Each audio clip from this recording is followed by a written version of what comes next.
കുറ്റിപ്പുറം അപകടത്തിൽപ്പെട്ട ബസ്സാണ് എനിക്ക് പിന്നിൽ കാണുന്നത്. അതിൻ്റെ അപകടത്തിൻ്റെ ദൃശ്യങ്ങളൊക്കെ ഇതിനോടകം എല്ലാവരും കണ്ടു കഴിഞ്ഞാൽ തന്നെ എല്ലാവർക്കും ഞെട്ടലുണ്ടാക്കിയതാണ്. എന്താണ് ഈ അപകടത്തിലേക്ക് വഴിയൊരുക്കിയത്? അതല്പം വിശദമായിട്ട് തന്നെ നമ്മൾ പരിശോധിക്കേണ്ടതാണ്. നമുക്ക് ദേശീയപാതയിലെ ആ അപകട സ്ഥലത്തെ കാഴ്ചകൾ ആദ്യം കാണാം. ഹൈവേയിലെ CCTV ക്യാമറയിൽ പതിഞ്ഞ ദൃശ്യങ്ങൾ ഇതാ ഇവിടെ നിന്നാണ്. നമുക്ക് ഹൈവേയിലേക്ക് അങ്ങോട്ട് പോവുകയാണെങ്കിൽ അവിടെ നിന്നാണ് ബസ് വരുന്നത്.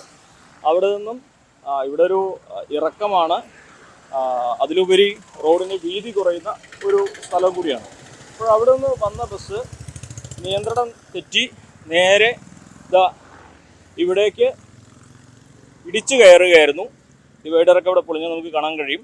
മാത്രമല്ല ഇവിടെ അതുപോലെ തന്നെ ഒരു ഇലക്ട്രിക് ലൈറ്റിൻ്റെ ഒരു പോസ്റ്റ് ഉണ്ടായിരുന്നു. ആ പോസ്റ്റൊക്കെ പൂർണ്ണമായിട്ടും തകർന്നിട്ടുണ്ട്. ഇവിടെയായിരുന്നു അത്. ഇവിടെയാണ് ബസ് തെറിച്ച് വന്ന് നടു രണ്ടായി അല്ലെങ്കിൽ നടു ഒടിയുന്ന തരത്തിലേക്ക് ഇവിടെ നിന്നാണ് മടങ്ങി ഇതായത്. നമുക്ക് ആ ബസ്സിൻ്റെ അവശിഷ്ടങ്ങൾ ഇവിടെയും കാണാൻ കഴിയും.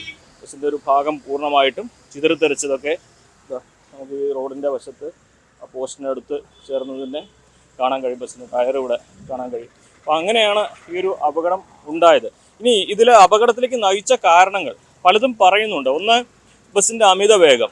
80 കിലോമീറ്റർ ആണ് പരമാവധി എടുക്കാൻ അനുവാദമുള്ള വേഗത. പക്ഷേ ബസ് അതിലും വേഗത്തിലായിരുന്നു എന്നാണ് ദൃക്സാക്ഷികളൊക്കെ തന്നെ പറയുന്നത്. രണ്ടാമതായിട്ട് ഈ അപകടത്തിലേക്ക് വഴിവെച്ച കാരണം ഇതിൻ്റെ ഒരു അശാസ്ത്രീയതയാണ്.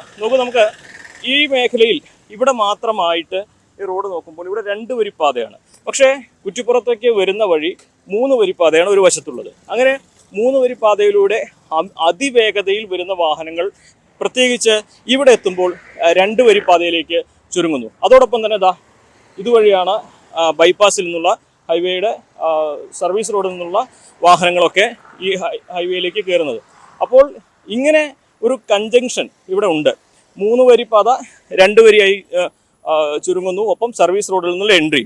സ്വാഭാവികമായിട്ടും അതിവേഗത്തിൽ വരുന്ന വാഹനങ്ങൾ ഇവിടെ എത്തുമ്പോൾ അത് പെട്ടെന്ന് ബ്രേക്ക് ചെയ്യുന്ന സാഹചര്യവും നിയന്ത്രണം തെറ്റുന്ന സാഹചര്യമൊക്കെ ഉണ്ടാകും. അപ്പോൾ അതിന് ഈ ഒരു റോഡിൻ്റെ അവസ്ഥ, അതായത് അശാസ്ത്രീയമായിട്ട് ആണ് ഈ റോഡ് നിർമ്മിച്ചത് എന്ന ആക്ഷേപം കൂടി വരാനുള്ളൊരു കാരണവും ഈ റോഡിൻ്റെ വീതി കുറവാണ്. കാരണം കുറച്ച് അപ്പുറത്താണ് ഇവിടെ റെയിൽവേ മേൽപ്പാലം വന്നിരിക്കുന്നത്. അപ്പോൾ ഇനി ഇവിടെ റോഡ് വീതി കൂട്ടുക എന്നുള്ളത് പ്രായോഗികമാണോ അല്ലയോ എന്നൊക്കെ അധികൃതർ പറയട്ടെ. പക്ഷേ ഇത്തരത്തിലൊരു അശാസ്ത്രീയത ഇവിടെ നിലനിൽക്കുന്നുണ്ട്.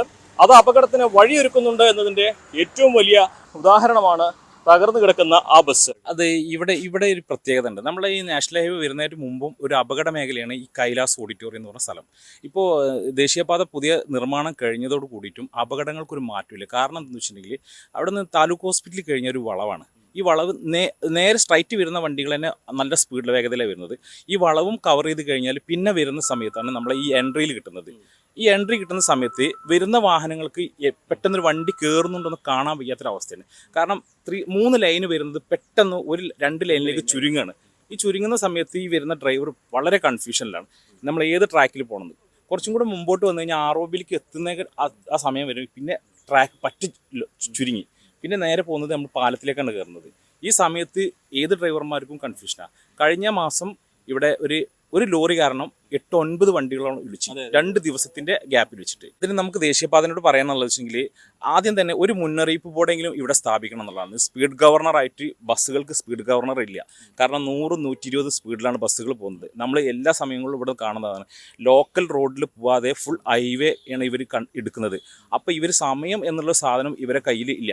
സമയം അവർക്ക് ഇഷ്ടം പോലെ ഉണ്ട്. കാരണം 1 മണിക്കൂറിന് പകരം 3/4 മണിക്കൂർ കൊണ്ട് അവർ പറഞ്ഞ സ്ഥലങ്ങളിൽ എത്തുന്നുണ്ട്. കാരണം അത് മാത്രമല്ല ഇവിടെ ഈ ROB അതായത് ഈ താലൂക്ക് ഹോസ്പിറ്റൽ മുതൽ ROB വരെയുള്ള ഭാഗങ്ങളിൽ കൃത്യമായ രീതിയിലുള്ള വാർണിംഗ് ബോർഡുകളും സ്പീഡ് ഗവർണറുകളും അതുപോലെ തന്നെ റോഡുകളിലെ ചെറിയ ഹമ്പുകൾ, ചെറിയ മൈനോട്ട് ഹമ്പുകളും സ്ഥാപിക്കണം എന്നാണ് നമുക്ക് പറയാനുള്ളത്. കൂടുതൽ അപകടങ്ങൾ ഇവിടെ ഉണ്ടാകാതിരിക്കണമെങ്കിൽ ഈ അപകടത്തിന്റെ കാരണം മനസ്സിലാക്കിയതുകൊണ്ട് മാത്രം കാര്യമില്ല. ഇവിടുത്തെ അശാസ്ത്രീയമായിട്ടുള്ള മറ്റ് പ്രശ്നങ്ങൾ, നിർമ്മാണത്തിലെ പ്രശ്നങ്ങളും എല്ലാം പരിഹരിക്കാനുള്ള ഒരു നടപടി അധികൃതരുടെ ഭാഗത്തുനിന്ന് ഉണ്ടാകേണ്ടതുണ്ട്. ജിഷാദ് വളാഞ്ചേരിക്കൊപ്പം CB അനുമോദ്, ന്യൂസ് 18. കൂടുതൽ വാർത്തകൾക്ക് News 18 Keralam YouTube channel subscribe ചെയ്യുക.